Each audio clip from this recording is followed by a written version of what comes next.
Little tiny. Hi. I'm coming to sit with you. Do you want to I was just wondering. I think we can take the house lap so people more. Like 75. Oh, 100. 100 is good. How amazing. I think. No, I should come out too. We do have napkins in the bathroom. Okay. No, I'm all right. Look at the sweater dry pretty quickly. Are we using microphones or we're just speaking with our big voices? We have one microphone, so you can have it, or if you want good questions to have it. We can use one. We'll use one. Yeah, we can use one. If that is possible. Yeah. Thank you. Hello, is this thing on? Oh, yeah. Hi, I'm Christina Collins. I am a second-year dance candidate here at UMD. And I am with the lovely and amazing André Zachery.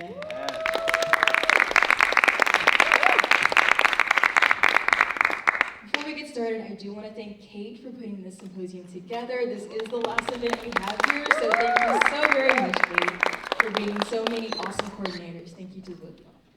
All right, so to get started, let's just jump right into it. Can you introduce yourself and your collaborators or anybody that isn't here today? Sure. Hey, good night, everyone. I'm André M. I am the Artistic Director of Renegade Performance Group. I'm based in Brooklyn, New York.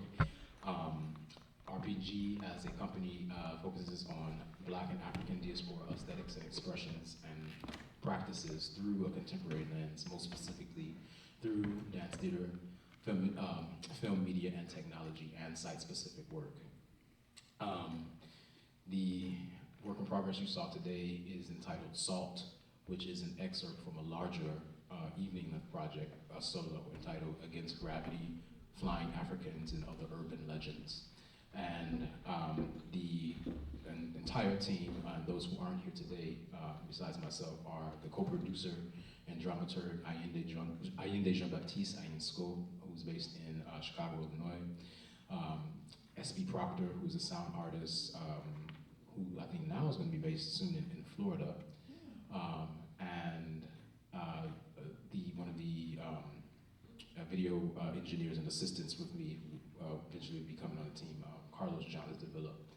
And this work is going to be premiering in October of this year, 2025, at the new 651 Arts Performance Space in Brooklyn, New York. I believe that it will be between October 9th and 13th. So those are it's not that full run, but it's between those dates. So yeah, this is what I did tonight for the final event. Cool, so can you tell us about like the history, how you got to this place, what was the starting place to get to where you have today, and do you see anything moving forward? Thank you. So the work itself will probably be just under 60 minutes. I guess was this 15 today? This was about 15, 20. 20? Oh, 20, really? Yeah. Yeah. Oh my gosh. So, yeah, I gotta edit some more.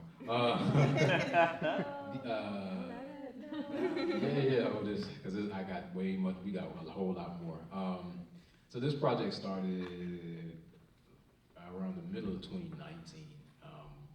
And it was kind of through some very personal conversations with friends from Chicago, some people who just kind of called and reached out to me. We had come up in high school together. We'd known each other a long time. And honestly, it was really interesting. People were just kind of calling me for advice and on some things in ways I kind of didn't expect. And I was just there and listening.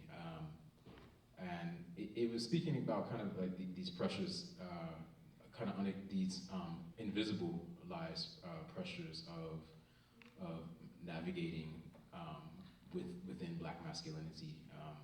And it's the nuances that are not overtly, I guess you could say, economized or talked about rather, but kind of the subtle weights or histories or pressures that you live.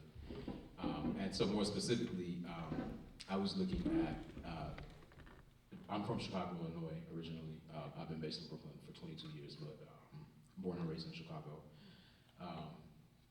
And so I was looking at, well, how do I kind of anchor my personal narrative or perspective on, what this journey means, or how it's felt and kind of plays out in every day, into something that was based or kind of grounded in the city. And so I chose three black men whose kind of lives and deaths kind of symbolize the hopes, the heartbreaks, the way forward of Black Chicago. And they were Fred Hampton, the chair of the Black Panther Party, who was killed by the Chicago police in 1969. Harold Washington, who was the first black mayor of Chicago, elected in 1983, but tragically died of a heart attack in 1987 in office. And then Ben Wilson, or Benji, who was at the time the #1 high school basketball player, but then he was killed tragically the day before his senior season in Chicago. And so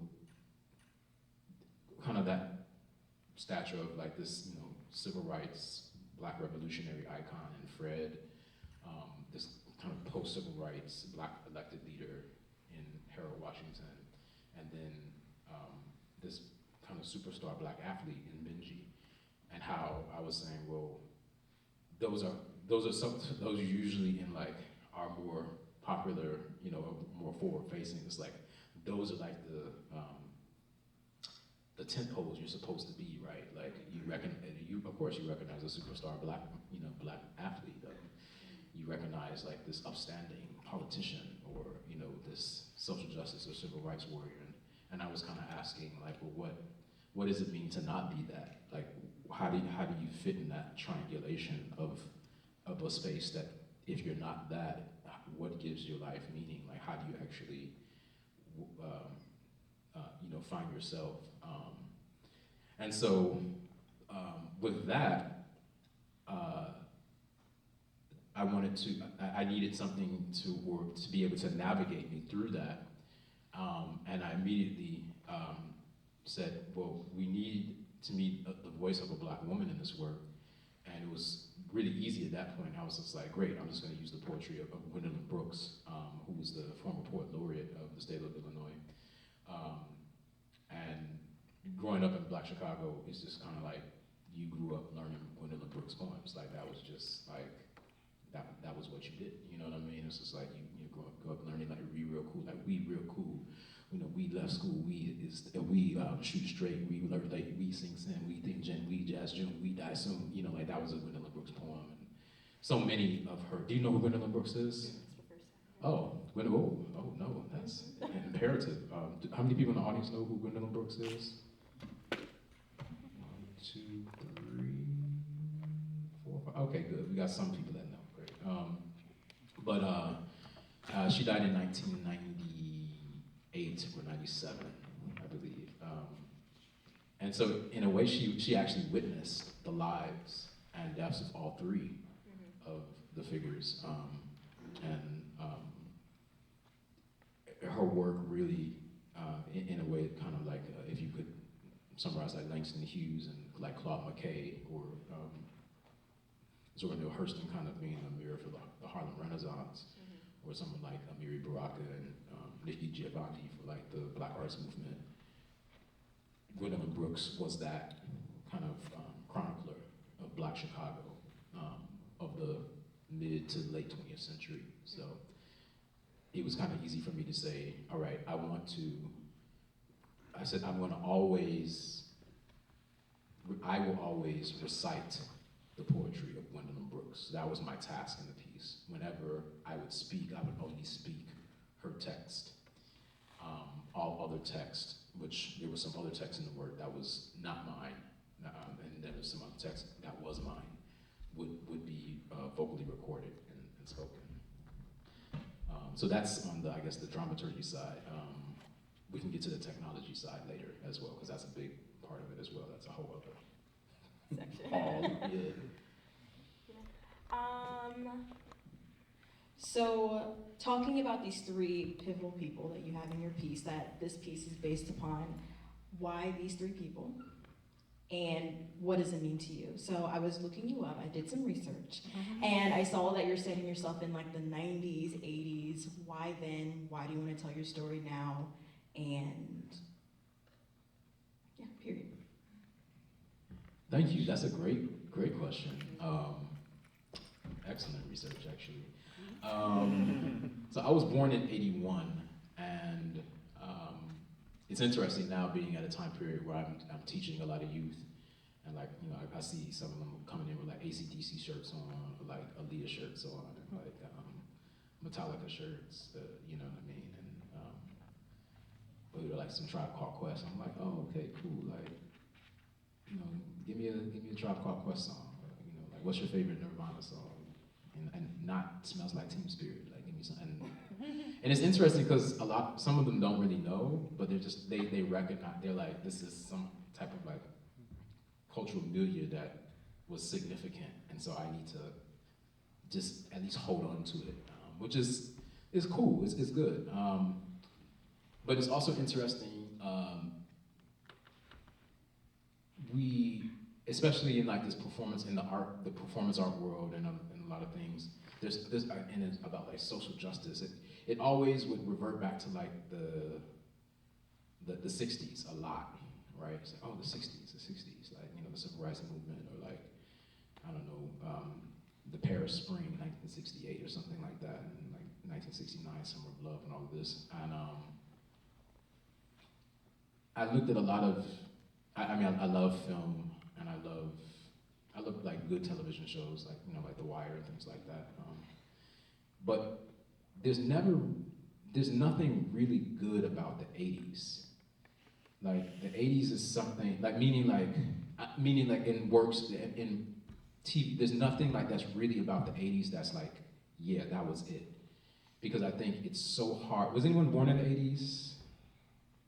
Anyone saw the 80s, kind of like, yeah. So for those of us that kind of saw it, and especially, the 80s was terrible. I mean, it just, no, and I think it was so bad, I mean, it wasn't so bad in the way of just like Birmingham 1963, like Bull Connor spraying with, you know, fire, like that was the overt, like, yeah, this is terrible, you know, this incredible racial segregation.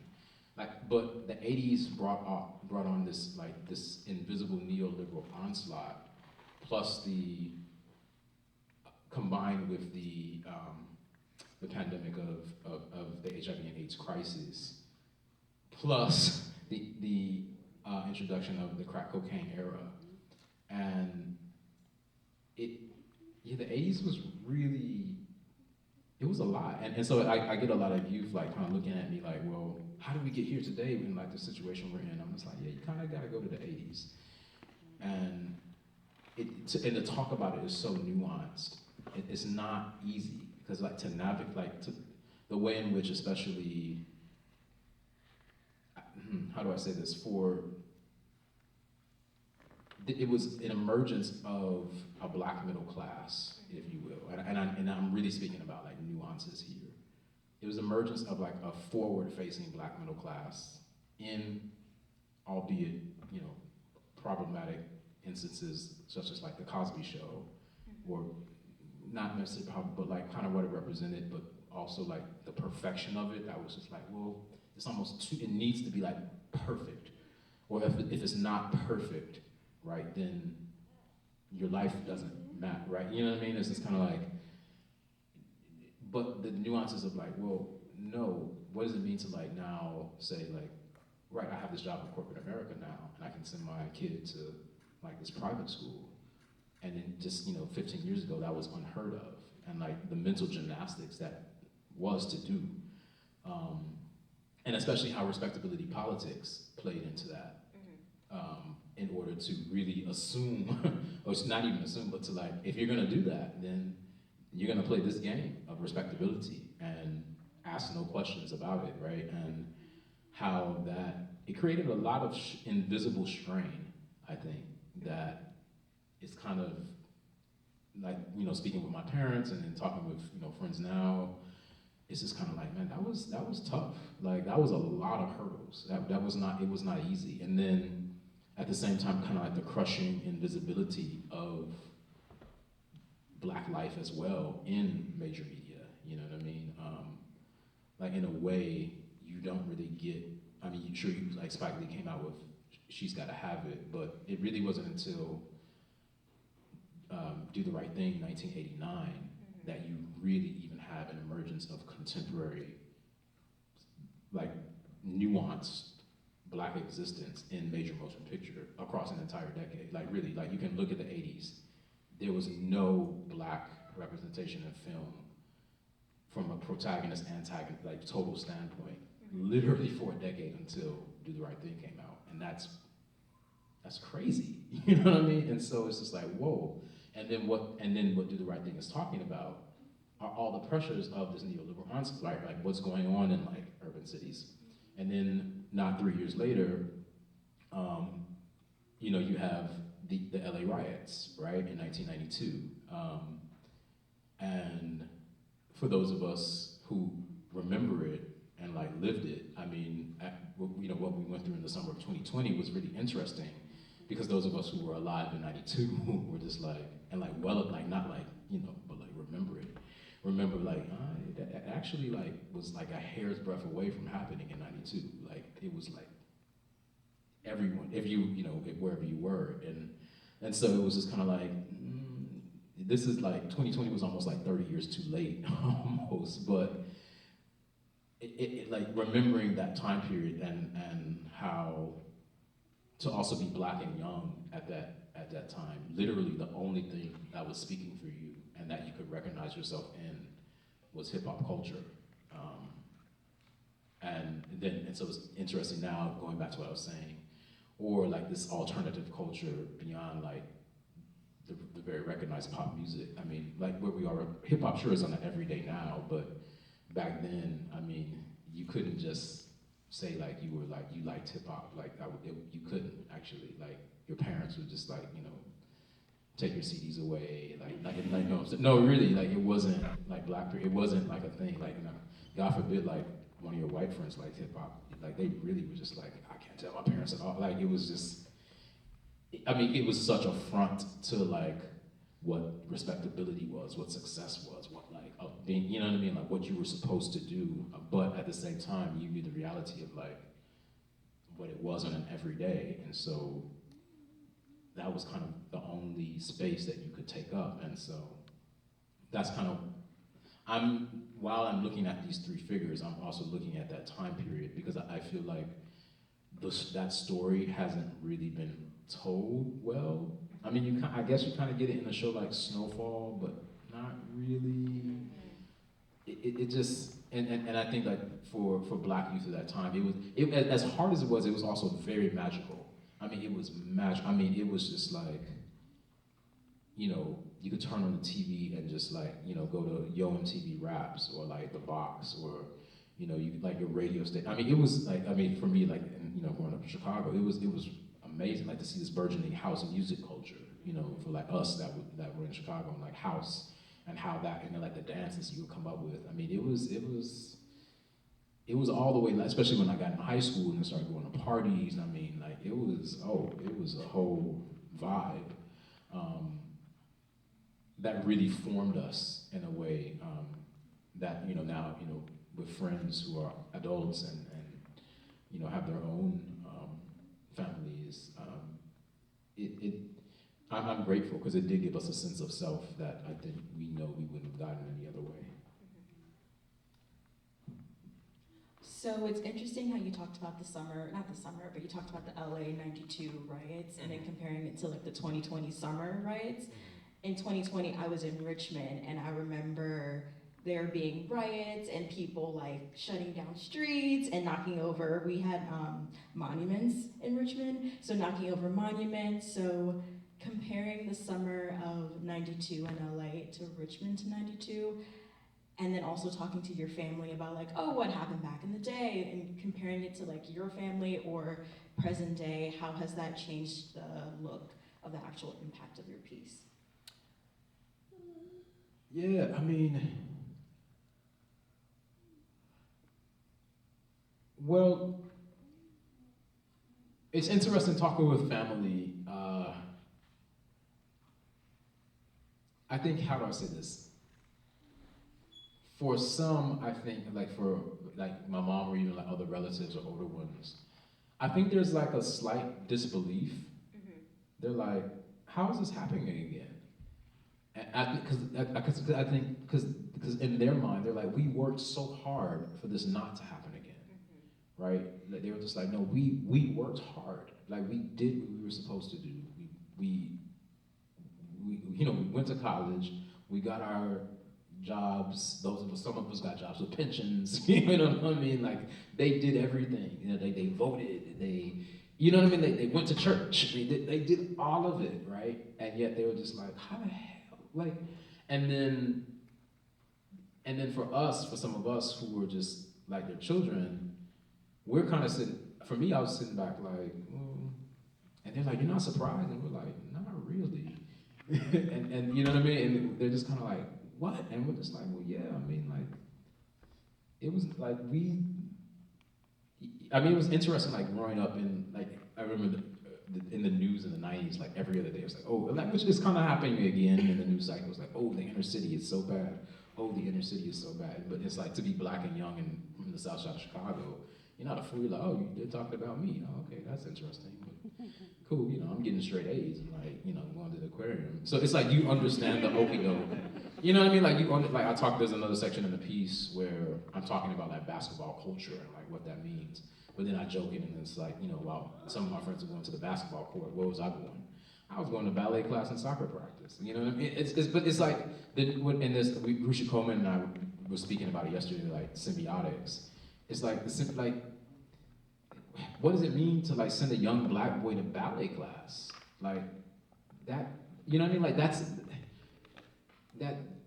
a lot of things. Like so many things have had to happen to be able to do that.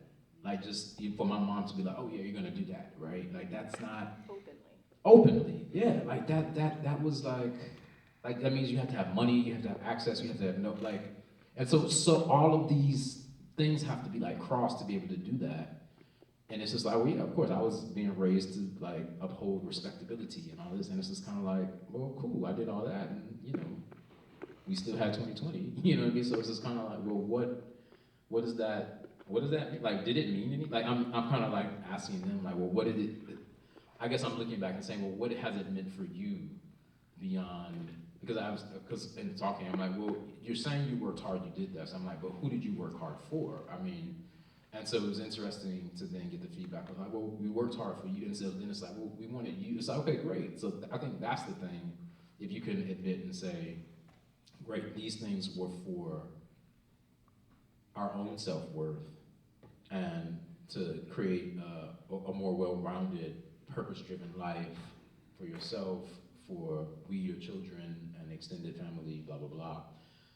And kind of being like, well, that might actually just be where it ends. You know what I mean? Like, because it's just kind of like, going back to what I was saying about Cosby Show, that like proving to the world, we can do it too. It's just like, well, I don't know if that really matters anymore. And that then comes back to like hip hop culture, where it's just kind of like, there's a documentary now about Freaknik that's out.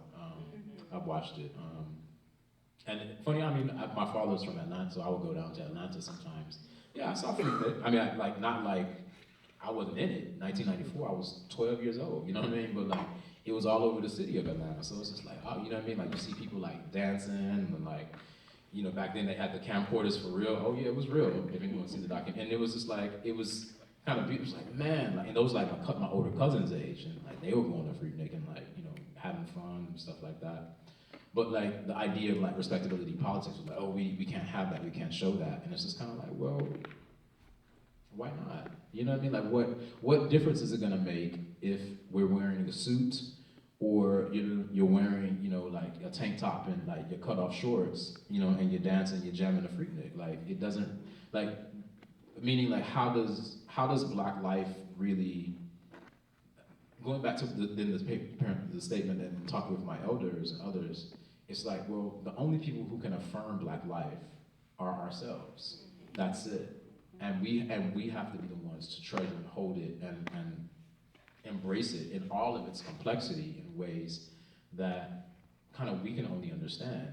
But to count on it being like recognized or appreciated from the outside in, I don't really know if that's, I would like to work hard to do that. I'm kind of saying, well, I don't know if I'm interested in that. Like with me now raising a family and like having, that community, like it's more like, well, we know the things that we have and we want to cherish them, no matter if they're appreciated from the outside in or not. You know what I mean? So the next question has to do with like the media you use, right? So the lights, the sounds, the projections. I'm gonna add in their spoken word. How much influence did you have on actually making it? Is it moving with you? Was it a secondary thought? How much thought did you use to like influence both those two together? Yeah, so everything, all the media is designed by me, for better or worse. Oh my God, for better or worse. So it's just like, and so this is the first time I've actually been able to test it and actually do it like live with all the components working in a space. Like I literally have not been able to do that yet. Yeah, like literally. So I've been designing it in my office and at home.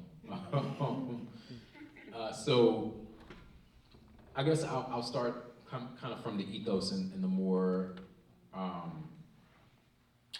guess artistic, philosophical standpoint. So within my work, especially within my work, the notions of Afrofuturism, what I've often tried to do is say, all of the media and the technology and interactivity or visualized sonically text should be a vehicle or should be an extension of the artistic statement.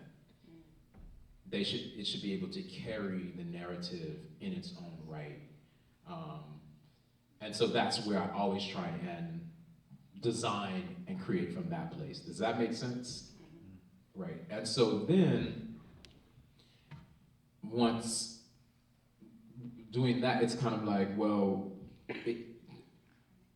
I'll have like these kind of huge ideas, it starts to really become, that helps me actually not necessarily simplify it, it helps it become a little bit more aligned and centralized, if that's a better way, if I can say that.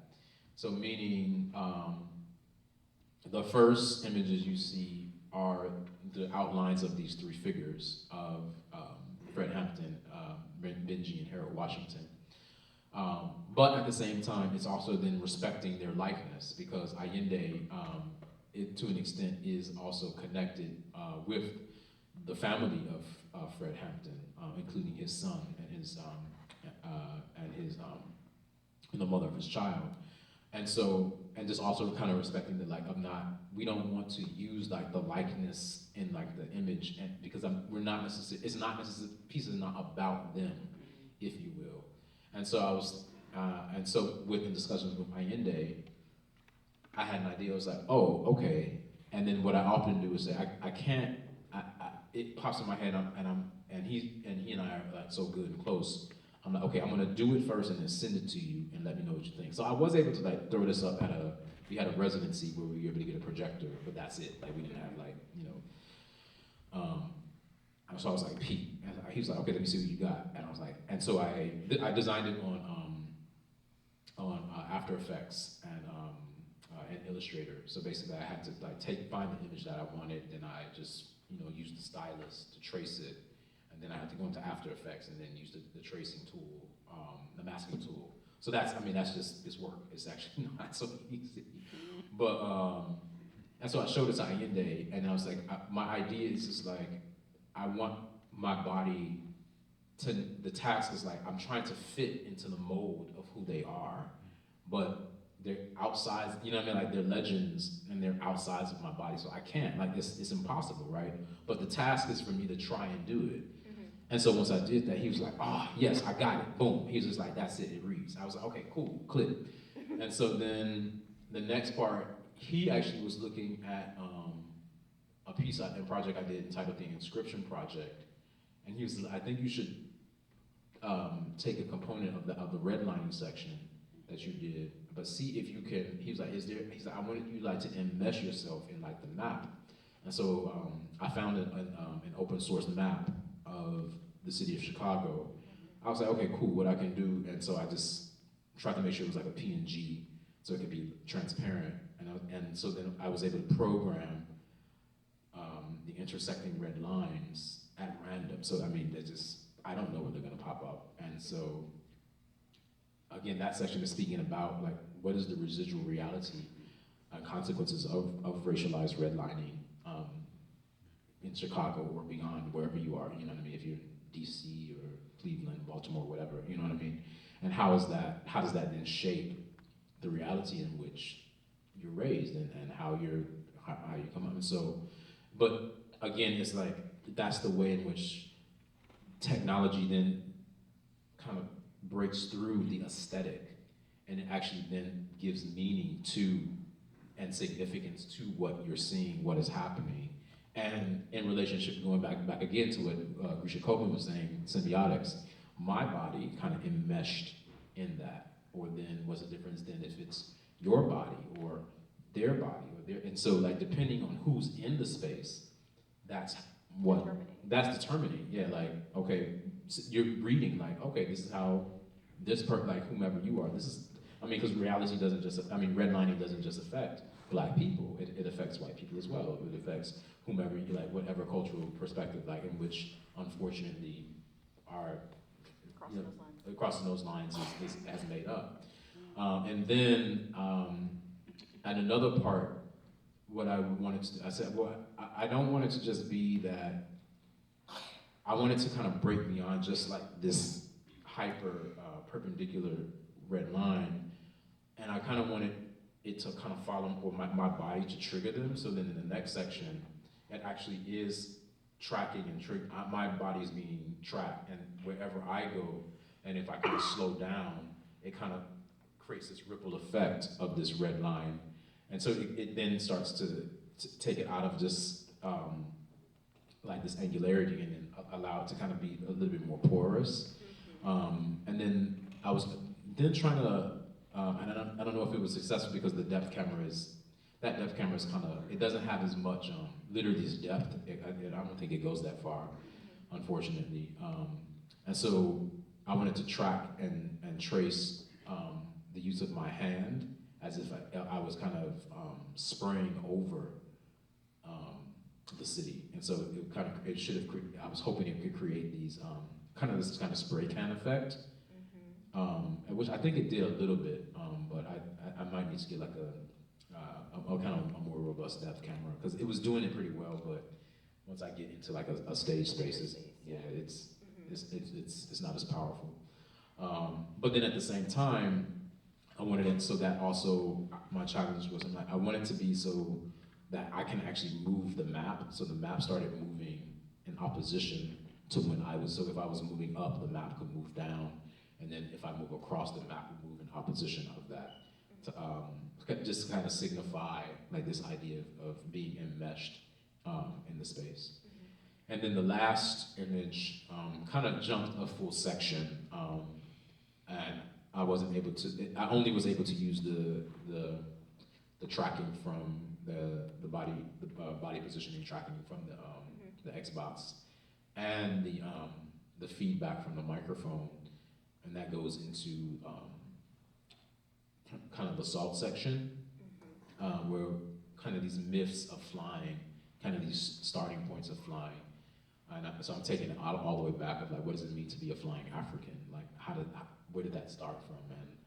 And the lines represent the Atlantic Ocean at this kind of starting point of those who were tragically enslaved and then created this diaspora for us. And those lines, depending on my height, they represent the wave frequency. So it can determine the wave frequency based off of my level in space, and like I just kind of programmed like some limit through like a ratio object, basically a limit scale object, and then also the microphone level. It also then that then changes the amplitude of the wave. Yeah, so I'm changing the pitch and the frequency. I'm using the input and interactivity of the pitch and frequency through either the microphone input or my body positioning in space. So it's all just shifting with you. Yeah, it's literally shifting with me as I am in the space. It's kind of subtle, but sometimes I guess at times it can kind of be. I don't know how it was. Oh, it right. Oh, okay. All right, cool. Okay, cool. And then the projection on the floor projections, they were a little bit different. I wanted to create kind of like this idea of like the ocean part, like at a certain point, like this split of like this ocean parting, of like being able to kind of like go into the depths. And so it was a little bit different than the site projections. The floor projections should have had this, which would increase it with luminosity as well with the mic level. And so that will often create the split and like a little bit more brightness. So that's, again, all of those are in relationship to the advancement of the narrative or what I'm researching. I'm trying to, in a way, allow the media to be the narrative of the research as well. And sometimes that's hard. It takes a long time, but hopefully it reads. So. So next question, before we open it up to the floor, this is a hot take a little bit. Okay, so I have been reading an article called "Now We Want Our Funk Cut" by, or it's, quote, Janelle Monáe, Neo-Afrofuturism, okay? A quote in there, it's in the first paragraph, the first thing, so they're coming out hot, and they're saying, DJ D. Miller, who is also DJ Spooky, also, that's Subliminal Kid, yes. He said that Afrofuturism is a thing of the past, in quotations, and this is a movement that wasn't digital enough and didn't have a core group of people with any kind of coherent message. Conceptually, it's open-ended without any kind of narrative. Do you believe that art needs to have a storyline and needs to have technology at the forefront? You're asking me that. I'm asking you that. What did DJ Spooky say again? Let me hear what Paul Miller had to say. So Paul Miller was basically saying, he was like, Afrofuturism, thing of the past. Doesn't matter, it's a movement, it's a phase, whatever. It's not digital enough. And the core group of people that are doing it isn't really saying a message. It's super open-ended, and it doesn't have any kind of narrative. Do you think Afrofuturism needs a story?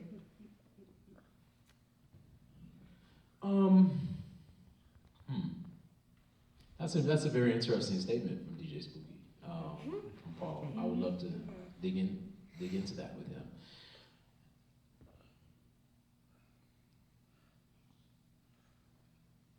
I kind of say this time and time again, within for me at least, Afrofuturism is acknowledging the immense amount of Black scholarship, writing, and critical considerations and thought that are the past for almost the last, you can almost say 200, I could even go back to like 1822, David Walker's Appeal to the Free Colored Peoples of the World that he published in Boston. I could go to, the writings of Ida B. Wells, of course. I could go to, again, the writings of as I mentioned, C.L.R. James, the Black Jacobins. More specifically, when we're speaking about things like Drexia, in 1990, the writings of Paul Gilroy and the Black Atlantic, and Gilroy's assertion that we need to essentially, our whole notion of modernity really, as Toni Morrison said, Toni Morrison quoted saying that for her, modernity began at the casting of the first slave ship.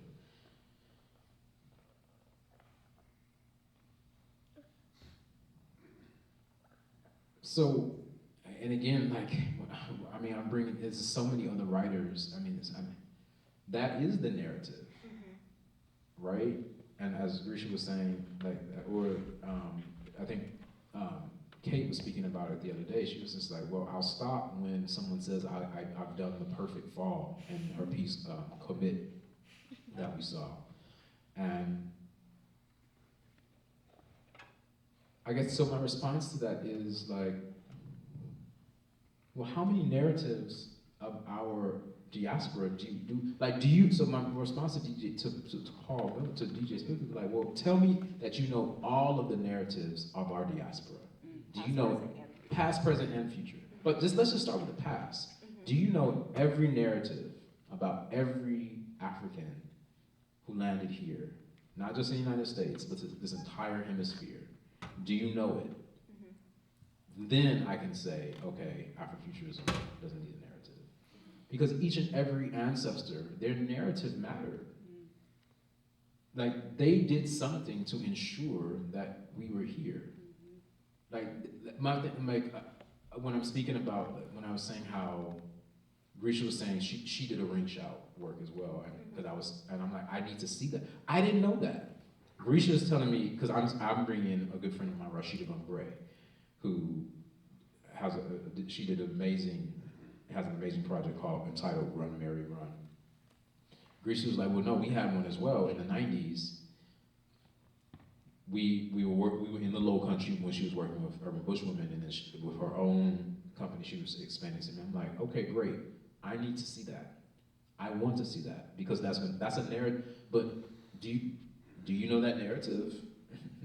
Right. I don't. So how the hell is it not? How the hell does it not matter? Like that. You know what I mean? Like, my thing is like, that gives me something to now work from, right? That I didn't know before. You know what I mean? Like, I was mentioning one of my chief influences is the Black Audio Film Collective.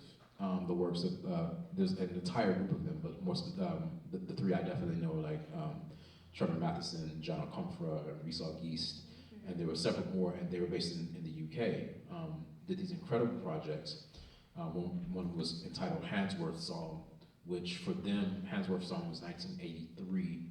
There were some riots in England of black youth and black and brown youth, but they were tracing essentially their roots of being children of the Windrush generation. Do people know what I mean when I say Windrush generation? So the SS Windrush was a ship that Her Majesty the Queen commissioned to go to, most specifically the West Indies, and basically like command people to move to England to help rebuild it post-World War II, as the entire nation was in ruin, right? I mean, yeah, they lost a lot of people.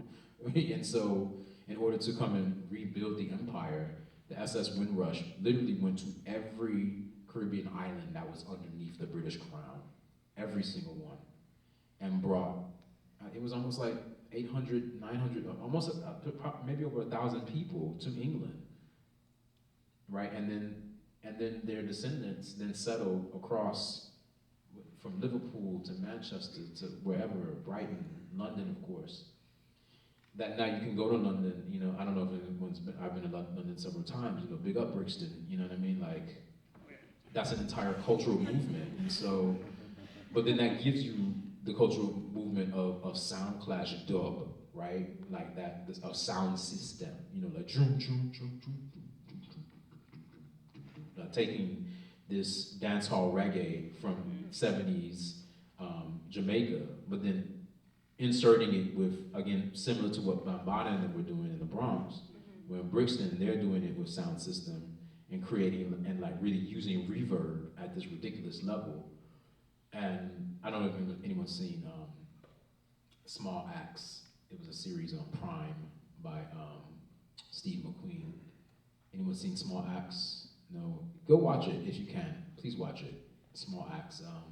It's speaking about that era of the Windrush. kind of like if we're speaking about the Great Migration in the United States of African Americans, that was represented, that the Windrush generation was that for Black Britons, more specifically coming from the Caribbean. So then the children of, so when I've just met Reesau Geist at CU Boulder. He's from, his parents are from Dominica. And John Akamfra is from Ghana.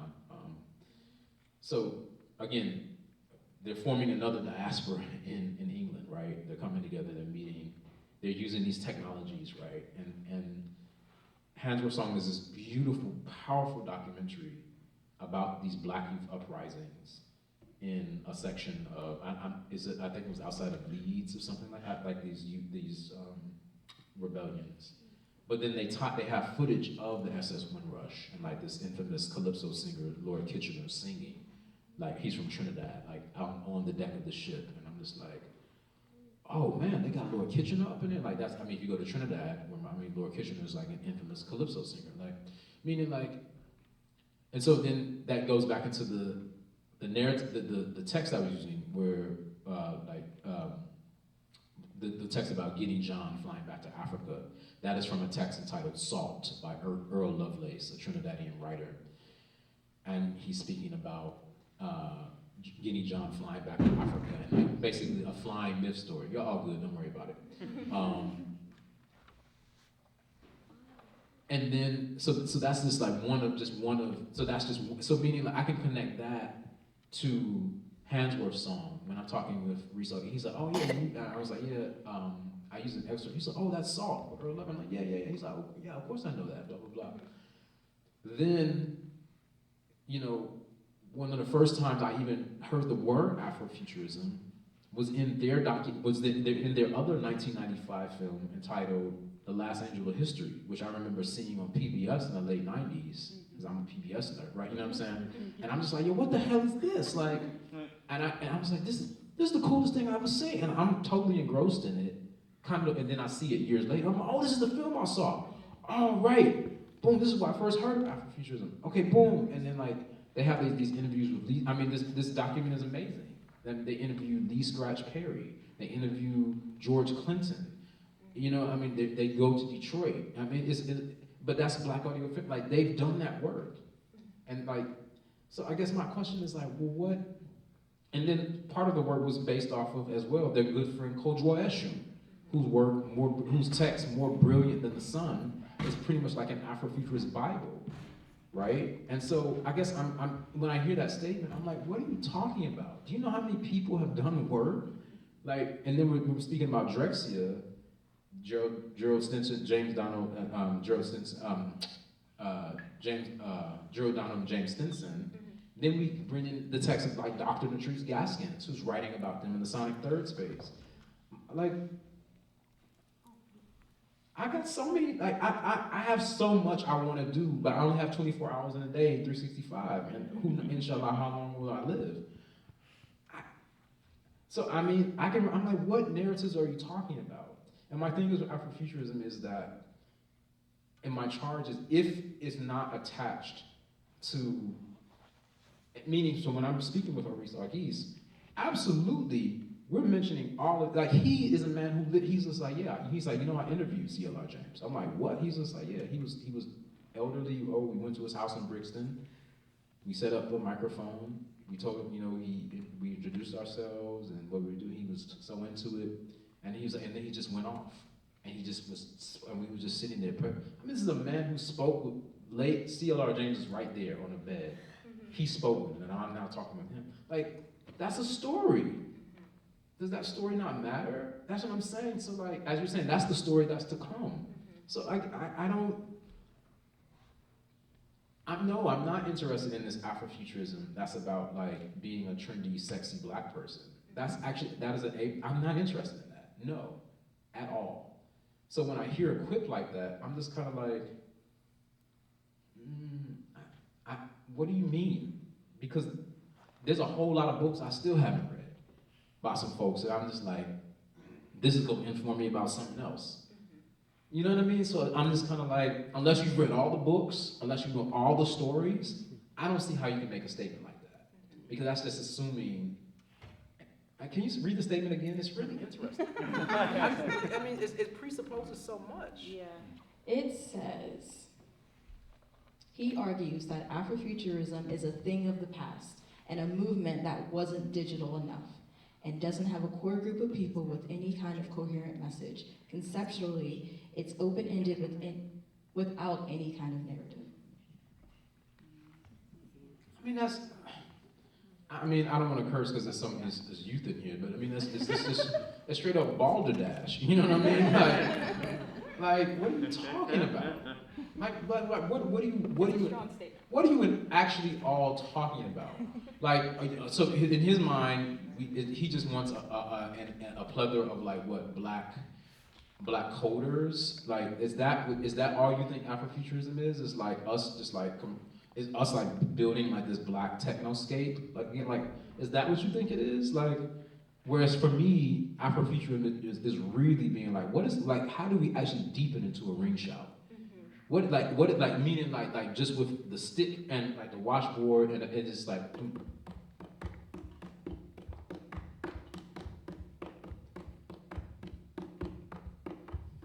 And like, can we do that for 3 hours? And what's going to happen?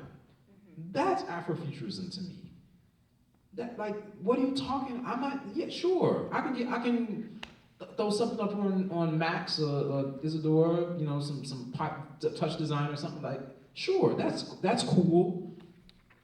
That like wasn't digital enough. I don't understand that. What do you mean wasn't digital enough? Wasn't digital enough? Are you kidding? Like, we got like amazing people out here like Kamai, aka More Mother, like slaying some stuff right now. Like, I mean, wasn't digital enough. I mean, I'm doing a project, hopefully doing a project with a good friend, Ayodamula, and his piece how we danced our way home. He's from Nigeria, and anyway, like, I mean, big up complex movements out of Detroit, like Wesley Taylor, who was just at VCU. He's back in Detroit now. I mean, like, I don't.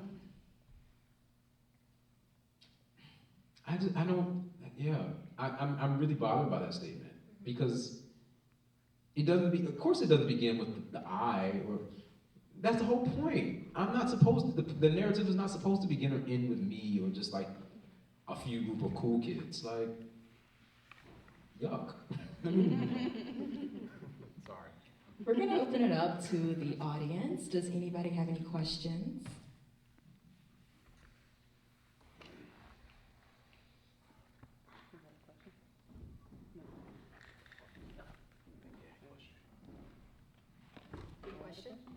I think yes. Do you have a question?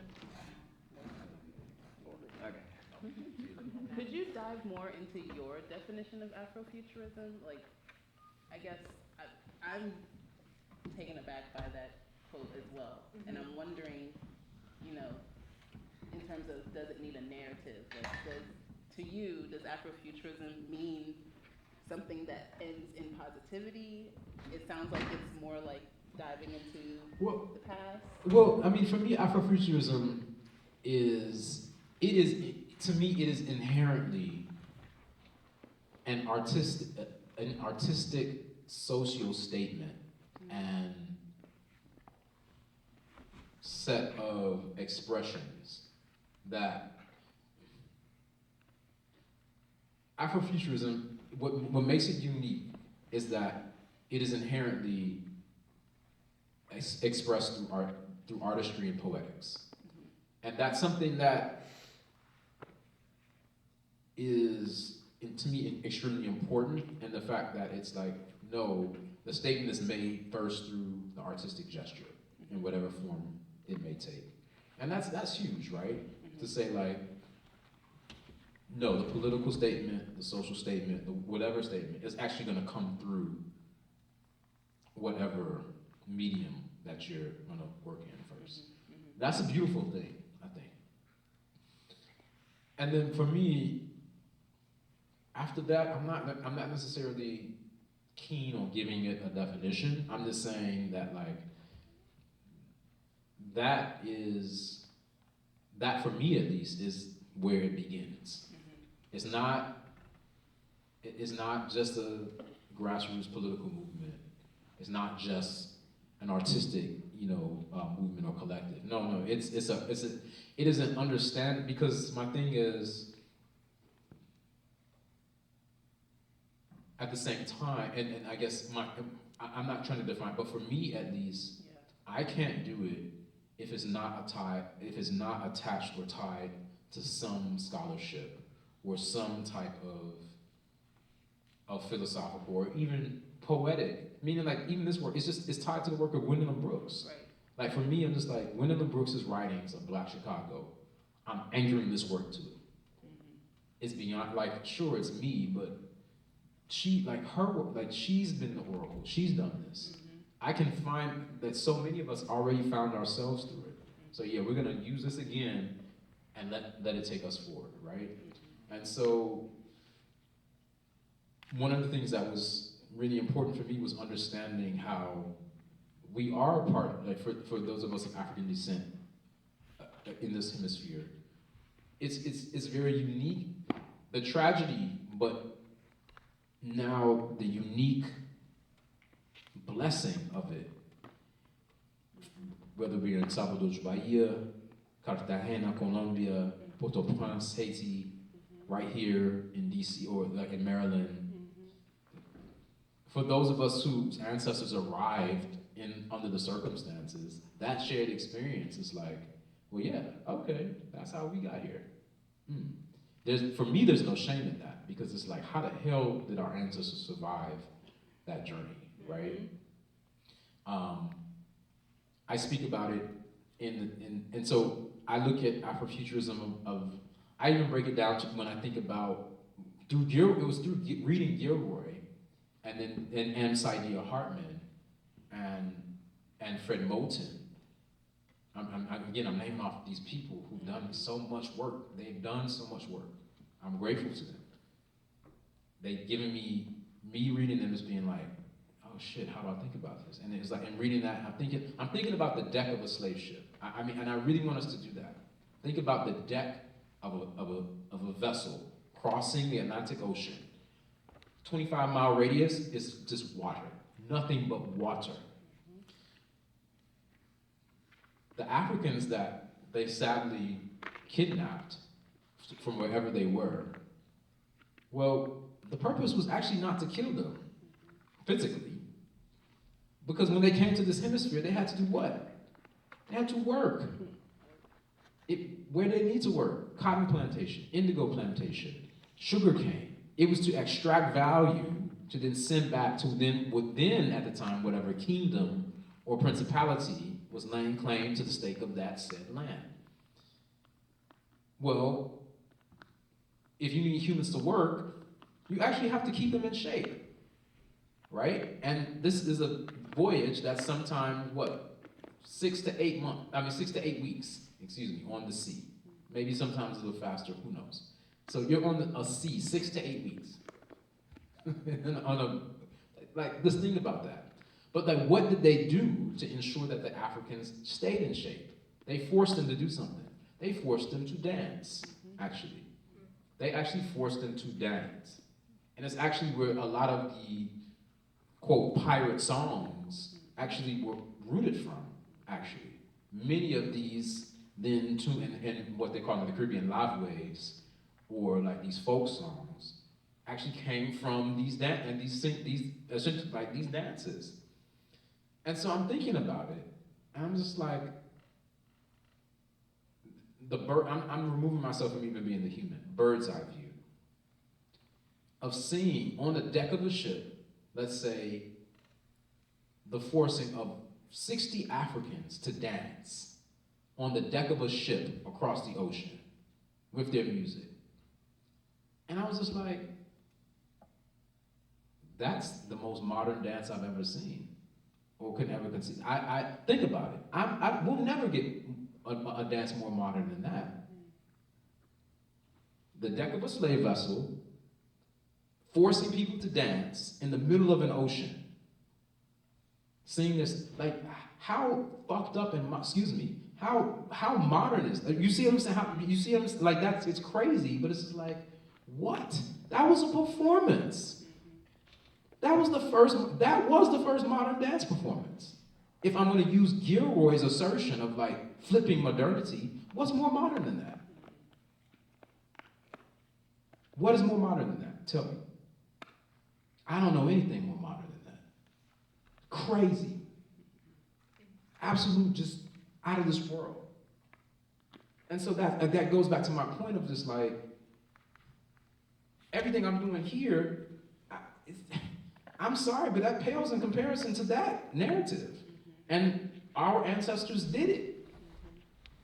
And then somehow found a way that we could be here. That's magic.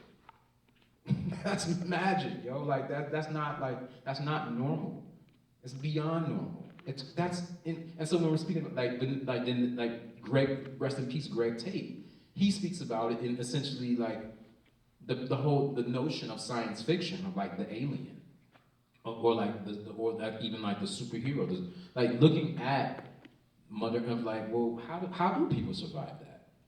What does that mean, right? And so, yeah, I guess for me, like that definition, like for me, I'm not interested in the definition at all, right? For me, I'm starting from a place of principles, and I'm saying this is for me where Afrofuturism starts from, and how I have to, and what I've seen, like going, okay, if you want to go from, and Octavia Butler, again, art, author, writing, Samuel Delaney, right, Black science fiction writers. Right. Big up Sun Ra, right.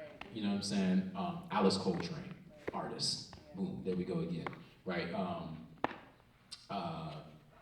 Yes, Black Audio Film Collective, artists. Again, you know what I mean? Like, present day, I guess if you want to say like Janelle Monáe, cool, whatever, artist.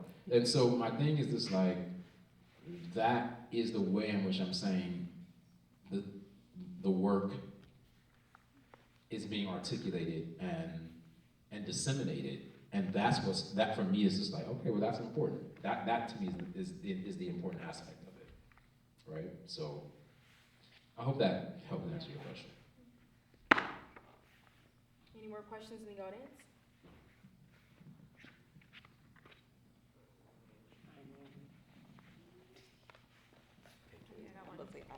So I'm thinking about Saidiya Hartman.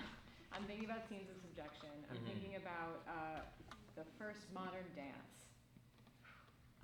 And I'm thinking about the way in your work that you position yourself as, or at least what I read into it was like a positioning of your body as like a mediator of worlds, and like a literal mover of worlds, of materials, of water, of land. And I don't know that this is coalescing into a real question, but I'm thinking about like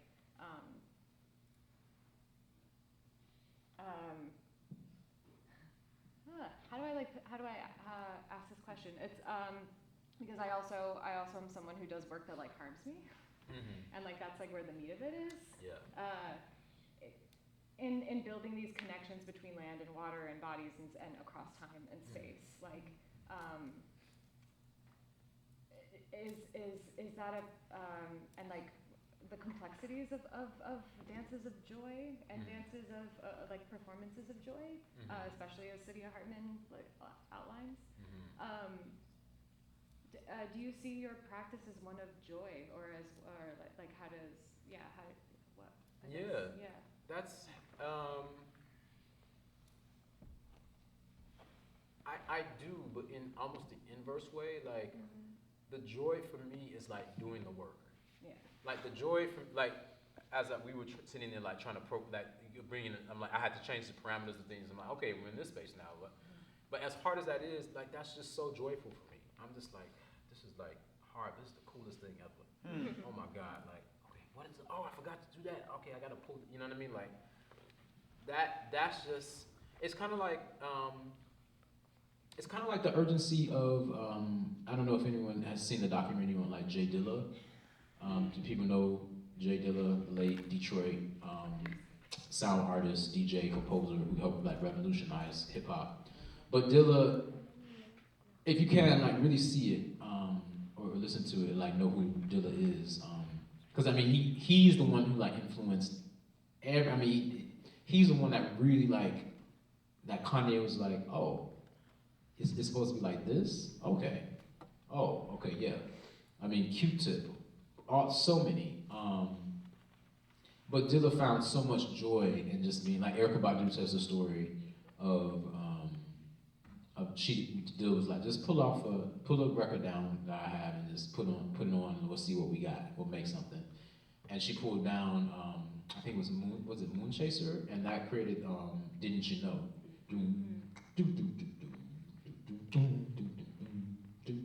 And he just made it just literally, she was just like, no, he literally, we put it on, he closed his eyes, he's like, okay, yeah, I got it.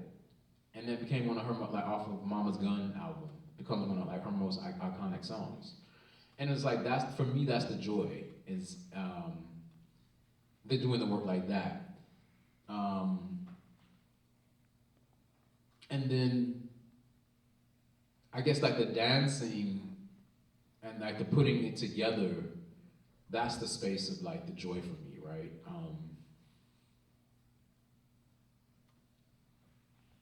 But then I guess it's like you were speaking about like the 80s and 90s. I just remember the joy of being like, you know, at house parties or we had these YWCA parties in like the gymnasium.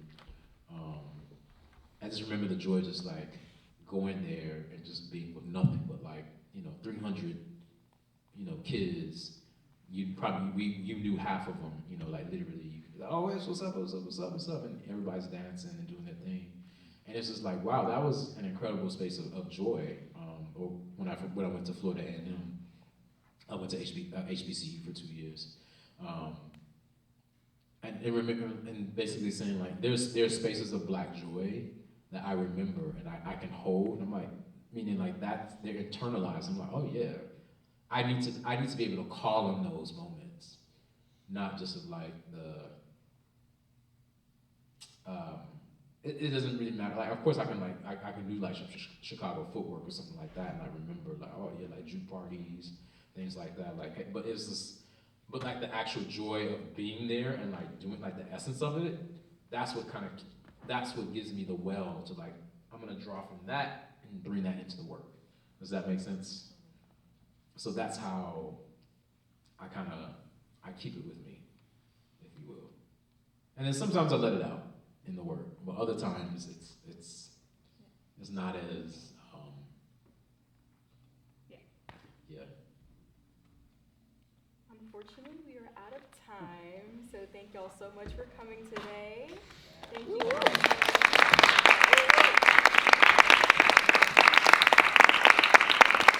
That's it. Thank y'all. Christina. Yes, thank you. Of course.